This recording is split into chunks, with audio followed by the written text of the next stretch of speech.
अंतर्राष्ट्रीय निशानेबाज gold girl Shreyasi Singh Jamui विधानसभा से भाजपा के उम्मीदवार के रूप में बुधवार को नामांकन का पर्चा भरा। इस दौरान चाक चौबंद व्यवस्था के पुख्ता इंतजाम यहां किए गए थे। जमुई विधानसभा से श्रेयसी सिंह ने नामांकन का पर्चा भरा, जिसके बाद से यहां राजनीतिक सरगर्मी बढ़ी है। भाजपा ने अंतर्राष्ट्रीय निशानेबाज गोल्डन गर्ल को जमुई से बनाया है उम्मीदवार। जमुई में नामांकन दाखिल करने के बाद श्रेयसी सिंह ने मीडिया कर्मियों से बातचीत की। इस दौरान हमारे जमुई संवाददाता मोहम्मद अंजुम आलम भी मौके पर मौजूद थे। मीडिया कर्मियों से बातचीत में श्रेयसी सिंह ने कहा कि विकास और रोजगार के मुद्दे को लेकर चुनावी मैदान में वह उतर रही हैं और मजदूरों के पलायन को रोकने के लिए वह पुरजोर आवाज बुलंद करेंगी। रोजगार मुहैया कराया जाएगा और यह उनकी प्राथमिकताओं में शामिल होगा। उन्होंने कहा कि अपने पिता पूर्व केंद्रीय मंत्री दिग्विजय सिंह के सपने को साकार करने के लिए जनता के बीच जाएंगी और लोगों से आशीर्वाद लेंगी।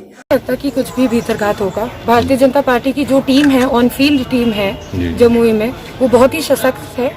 और अगर भारतीय जनता पार्टी ने ये निर्णय लिया है कि मैं ही उनकी जनप्रतिनिधि बनूंगी जमुई विधानसभा में, तो ये एक सही निर्णय है। और मैं सौभाग्यशाली समझती हूँ अपने आप को कि उन्होंने मुझे इतना सक्षम समझा कि मैं आके उनके लिए ये सीट जीतूं और प्रधानमंत्री मोदी जी का हाथ सशक्त करूं। आपका कार्य क्षेत्र, पिताजी का कार्य क्षेत्र अमरपुर रहा, बांका रहा है जी, वैसे कितना सेफ मानती है जमुई को आप?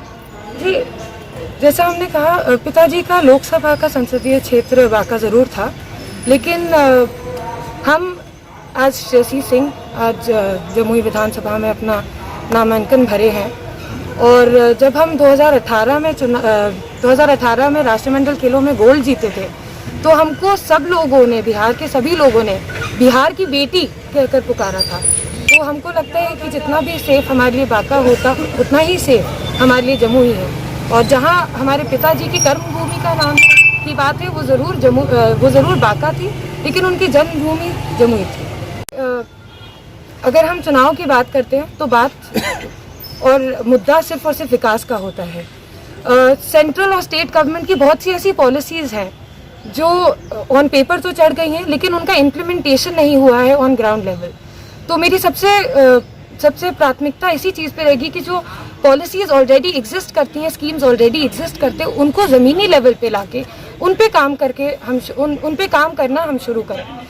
और एक युवा शक्ति हमारे साथ जुड़ेगी, जो बहुत सारे लोग, अब युवाओं को आगे बढ़ने का मौका देना चाहिए और युवाओं को साथ चलना चाहिए। जैसा हमारे प्रधानमंत्री ने भी कहा कि जो नया हिंदुस्तान है, नया भारत है, वो युवाओं का भारत है। आत्मनिर्भर बिहार, आत्मनिर्भर भारत के लिए जमुई में क्या आपका योगदान रहेगा? आत्मनिर्भर भारत, और हम चाहते हैं कि आत्मनिर्भर भारत का चेहरा हम बने जमुई में। आत्मनिर्भर भारत की जब बात होती है तो बात होती है कि एक सेल्फ सफिशिएंट सोसाइटी बने। सेल्फ सफिशिएंसी के लिए हमें सबसे ज़्यादा ज़रूरी है इंफ्रास्ट्रक्चरल डेवलपमेंट की, मल्टी डायमेंशनल डेवलपमेंट की। इस डेवलपमेंट से हमारे जॉब अपॉर्चुनिटीज़ बढ़ते हैं और हमारे जो भी लोग आज अपना राज्य छोड़ते हैं, अन्य राज्यों में जाते हैं और वहाँ जाके रोजगारी ढूंढते हैं, वो लोग यहीं रहकर एक सामान्यजनक तरीके से, ना कि किसी और राज्य में जाके सेकंड स्टेट सिटीजन बनकर, वो लोग यहीं अपनी रोजगारी और सम्मानजनक जीवन जी सकते हैं।